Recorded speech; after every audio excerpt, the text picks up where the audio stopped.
Hi YouTube, it's Kathy, and this is my weekly entertainment wrap-up for January 10th through 16th. This week I read 2 books, I watched 5 shows, and I listened to 2 books. The first book I read was an ARC for Magic Mutant Nightmare Girl. All I knew going into it was it had this very bright cover and it had a bisexual character, and then of course the title. That's literally all I knew. Essentially the author tweeted out, "Anyone want an e-ARC of my book?" and I went, buy rep? Yes, I want it. This book starts out with a girl who is celebrating her 18th birthday with her best friend, and as she's walking home, her best friend's grandmother has actually said, like, maybe don't go through the alleyway. And she's reported to have a little bit of psychic abilities, so our main character doesn't really want to go through the alleyway. And because she's avoiding the alleyway, she ends up running into these dudes and some things go down. From there we get an action-packed adventure filled with her very interesting brand of Japanese fashion. She falls in with this group of people that she assumes are trying to help her from this organization that doesn't really have an acronym. And she has uncomfortable feelings about the agent that is watching her because he's really hot. This ended up being a lot of fun, and because I knew virtually nothing going into it, I didn't know it was going to be the first in a series, so I was not looking forward to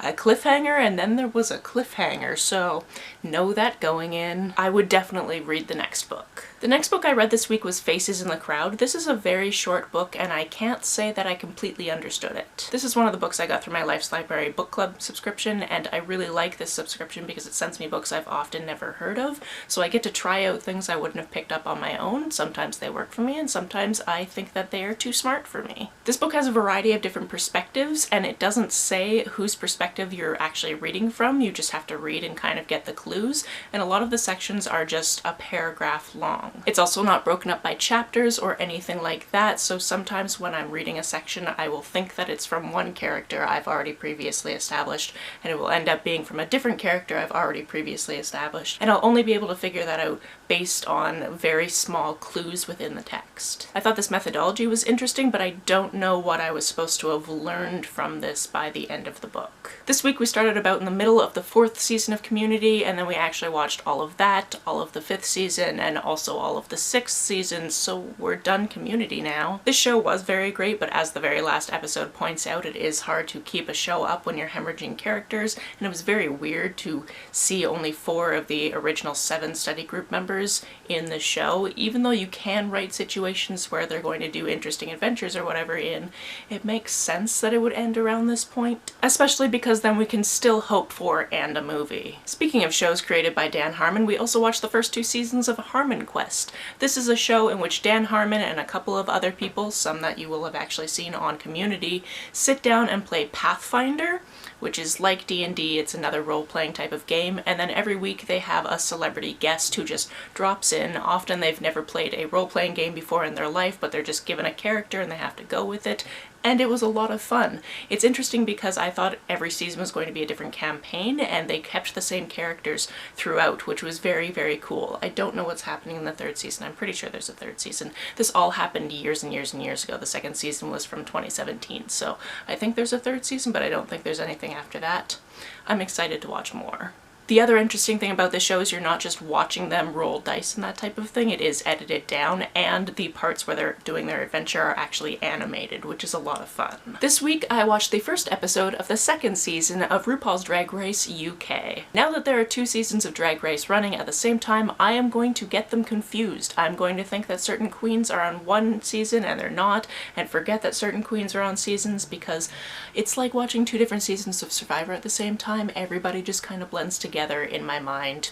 That's just how it's going to be, but I'm very excited that I can now watch drag on Thursdays and Fridays. I thought the caliber of queens in this opening episode was excellent, and I'm very excited to see where they go from here. You can probably guess what the next show I watched was, which was the 13th season of RuPaul's Drag Race, the original US version, and we got to see people from the Pork Chop Lounge. I loved that. I love that we now understand how that's going to work, because eventually they are all going to come together, and then we're going to start voting people out. I do like that we got more time to learn about these different queens and really attach to them, which is going to be super handy for me trying to figure out who was on what season. And I don't know how they're going to end up finally actually having to send people home, because that hasn't happened yet. The other show we watched this week was actually because of a YouTube ad that happened on one of the videos I was watching, and that was Des.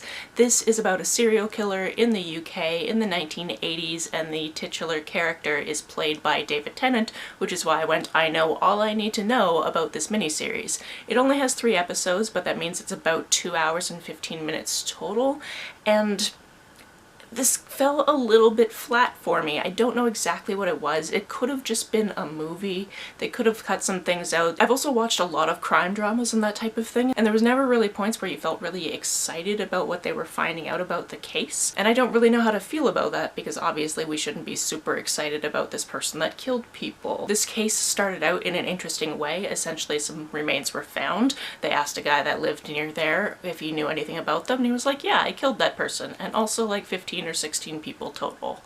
And I'm like, okay, well, come down to the station and let's figure this out.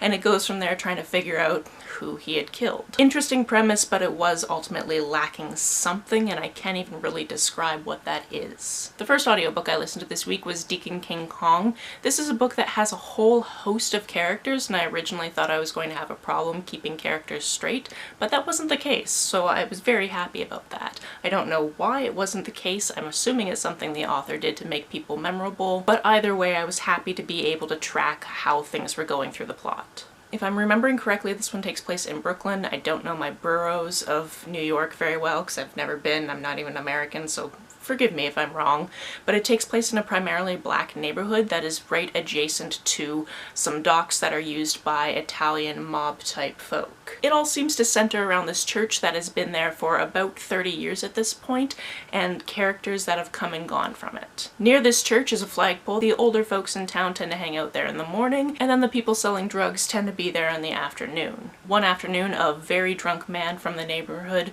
stumbles up and shoots a drug dealer, and everything in the plot goes from there. In addition to that main plot and trying to figure out why he shot the drug dealer, we also have this B plot which has to do with Italian crime. Not only is this character buying and selling illegal goods, although not drugs, he does more like big shipments of stolen TVs and that type of thing, but somebody from his father's past shows up and is like, your dad has something for me.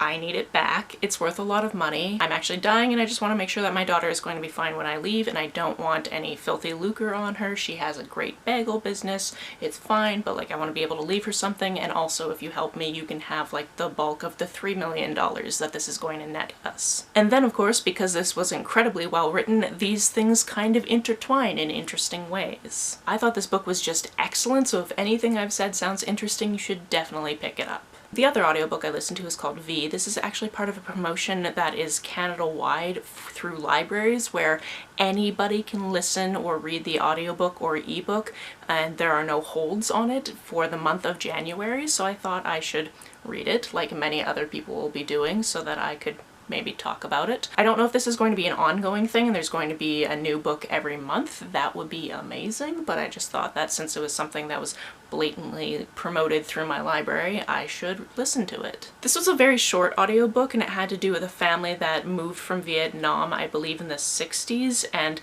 eventually emigrated to Canada. Basically growing up in this very traditional family, but then being in a new place and that type of thing. The author is originally from Vietnam, and then she moved to Canada, lived in Quebec, spoke French. So for a while I wondered if this was non-fiction, but it is actually historical fiction that has probably a lot of details from her own past. This was also translated from French, and the audiobook was actually narrated by the author, which was an interesting touch because not only was it translated from, I believe, her second language, but you could also hear these layers of accent from her first language being Vietnamese and then her second language being French. This very much felt like a collection of memories as opposed to a complete story. It took place over many decades and it was only a 3-hour audiobook, but I ended up really enjoying it. There's something about it that was very engrossing, even though we were seeing all of these people over a very vast amount of time. That's it for this week. If you've read, watched, or listened to any of these, let me know about it down in the comments below. On the way down to the comments, if you hit that subscribe button, that would be very nice of you. If you don't feel like leaving a comment but want to make sure that I know you were here, just leave me an emoji or a smiley face if you're on your keyboard. Some people have asked if there's a way to financially support this channel, so I recently set up a Ko-fi account,